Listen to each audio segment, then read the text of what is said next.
What would a disruption of this magnitude mean for air traffic control?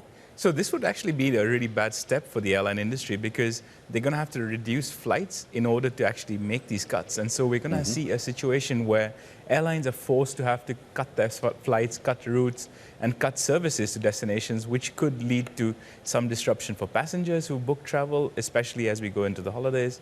And we have to see how long this shutdown lasts. And then the FAA did say that this could scale up or scale down depending on how it goes. And so we could see a situation where this is only the start of in terms of the impact on the air traffic control. This could just be the start of it, and airlines could be forced to cut even more capacity, and that would be disruptive, especially as they go into the holiday period. Yeah, the timing here is pretty difficult with just weeks until the Thanksgiving travel season, and I guess the idea here is to try to leverage this move to end the shutdown before we get there. But put this in perspective, how many flights would represent a 10% cut? Is that hundreds or thousands? It's thousands of flights. Yeah. I mean, the US sees thousands of flights a day, and this would be a massive impact. And also, I mean, the ATC controllers haven't been paid since October 1st, and that's sort of having an impact. I mean, Duffy talked about how the first paycheck is something that the FAA controllers can get through, but when they go to the next stage, the second paycheck is where it starts to hurt.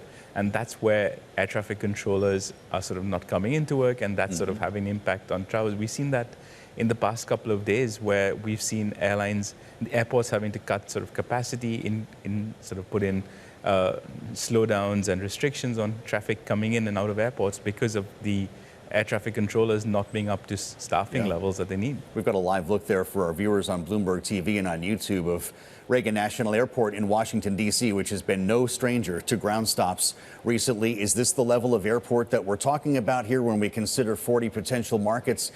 And what does that mean for safety if people are preparing to get on a plane? It is a concern for safety, but at the same time, the FAA is saying that they're taking these measures to ensure safety. Understood. And they're talking about how this will help them manage the traffic and keep traffic at manageable levels. And that's something that the government is sort of talking about as a measure that they're doing to maintain safety.